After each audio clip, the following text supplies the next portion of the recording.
Salut tout le monde, c'est E-Tech et aujourd'hui on se retrouve dans une nouvelle vidéo dans laquelle nous allons voir si le Galaxy Note 8 vaut le coup.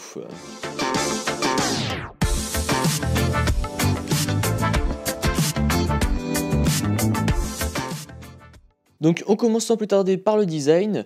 Au dos de l'appareil, on retrouve un double capteur photo ainsi qu'un dos en verre, équipé également d'une empreinte digitale. Le dos en verre vous laissera passer la recherche sans fil, mais bon ça fait des années que Samsung l'a intégré à ses smartphones. Le double capteur photo vous servira à faire de photos portraits et franchement les photos sont juste magnifiques. Que ce soit en mode portrait ou en mode normal, voilà franchement elles sont vraiment super clean. Et pareil pour les vidéos, elles sont vraiment magnifiques et c'est la première fois que je vois des vidéos aussi bien stabilisées sur un Android. Malheureusement je ne peux pas vous offrir d'échantillons parce que voilà ça a bugué au transfert et du coup j'arrive pas à les transférer. Et en plus j'ai fait une fausse manip, mon Note 8 a été remis à zéro, enfin bon bref. Mais voilà franchement les vidéos sur ce Galaxy Note 8 sont vraiment très bien stabilisées et d'excellente qualité. Pareil pour les photos, elles sont vraiment très bonnes. Après, comme je dis à chaque fois, je préfère pour ma part les photos venant d'un appareil Apple, puisque je les trouve voilà, un peu plus réalistes. Alors que les photos Samsung, je trouve qu'elles sont un petit peu exagérées. Enfin, je veux dire, voilà, les couleurs ont un peu plus de peps. Mais donc voilà, mais les photos sont quand même relativement très bonnes. Le capteur au dos de cet appareil est comme sur le Galaxy Note 8, donc un peu mal placé. Mais pour ma part, j'ai des grandes mains et des longs doigts. Donc voilà, pour ma part, ça ne me dérange pas qu'il soit à l'arrière et qu'il soit placé à ce niveau-là. Sur le côté droit, on retrouve le bouton Power et sur le côté gauche, on retrouve les boutons de volume ainsi que le bouton Bixby. Mais pas de panique car avec le Note 8, on peut enfin désactiver ce bouton Bixby. En effet, si vous faites un slide vers le menu Bixby, donc vers la gauche, vous allez tout en haut et donc là vous allez avoir un petit onglet pour désactiver le bouton Bixby. Et donc du coup comme ça vous empêchera que ce bouton s'active tout le temps. Par exemple, je pense notamment dans la poche ou etc. Ou voilà, quand vous mettez la main dans votre poche et si jamais vous touchez le bouton en pensant que c'est le bouton Power et que du coup Bixby s'active, et bien là du coup tout sera désactivé et ça sera beaucoup plus pratique et surtout qu'en plus voilà Bixby il n'y a pas vraiment trop d'intérêt pour l'instant. Donc voilà, pour ma part je l'ai désactivé et c'est franchement beaucoup mieux. En haut, on retrouve le tiroir SIM et en bas, on retrouve la prise jack avec un capteur USB-C, les haut-parleurs et ainsi que le fameux stylet, mais ça, on y reviendra plus tard dans la vidéo. Sur la face avant, on retrouve l'écran AMOLED de 6,3 pouces, donc là au premier abord l'écran fait vraiment massif.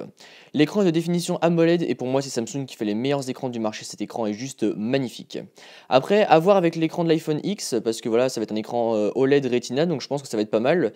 Mais pour l'instant c'est pour moi Samsung qui fait les meilleurs écrans du marché et là cet écran là ne fait pas exception à la règle, il est vraiment magnifique. À l'intérieur du smartphone, on retrouve un processeur Exynos 8895 ou 8895 ainsi que 6 Go de RAM. Donc pour ceux qui ne savent pas trop ce que ça veut dire, en gros voilà, ça veut dire que tout va tourner super vite. Vous pourrez faire des gros jeux, faire plein d'applications en même temps et ce Note 8 ne vous lâchera jamais, il est vraiment très performant. Le smartphone embarque également 64 Go de stockage que vous pouvez étendre via une carte micro SD, donc ça c'est pratique pour tous ceux notamment qui ont besoin de beaucoup d'espace de stockage. Et il embarque également une batterie de 3300 mAh et là c'est un point où j'ai été un peu déçu. Et il y a eu le Note 3 et après avoir testé rapidement le Note 4, les batteries à l'époque étaient vraiment très bonnes. Et donc là je m'attendais vraiment à quelque chose d'excellent avec ce Note 8 et là finalement on se retrouve avec une batterie qui tient un jour, un petit jour et demi si on n'utilise pas trop. Mais voilà, ça m'a plutôt déçu parce que d'habitude chez Samsung les batteries sont vraiment très bonnes. Et là voilà, la batterie est bonne, elle est bonne, hein, on peut tenir la journée, mais voilà, c'est sans plus, c'est pas exceptionnel on va dire.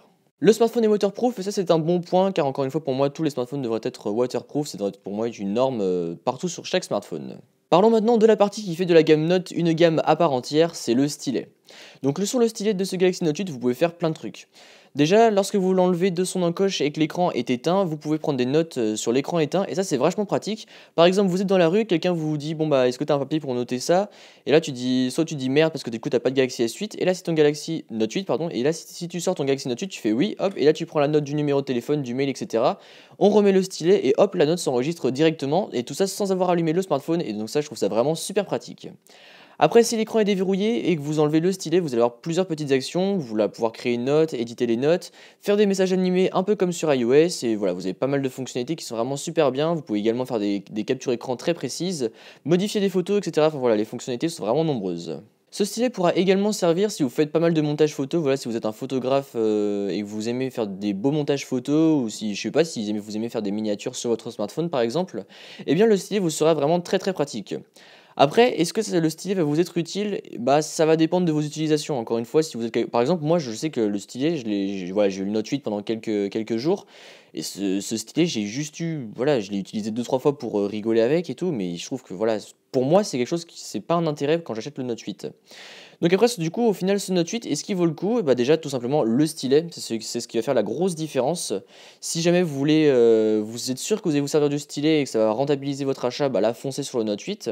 Si jamais vous aimez faire de belles photos et des photos portraits et des vidéos stabilisées, orientez-vous vers le Note 8. Mais après, pour tout ce qui est du reste, franchement, si vous n'avez pas besoin de ces deux arguments-là, vous pouvez vous rabattre vers un S8 Plus qui sera en plus beaucoup moins cher. On peut désormais le trouver vers les 600, 650 euros sur Amazon.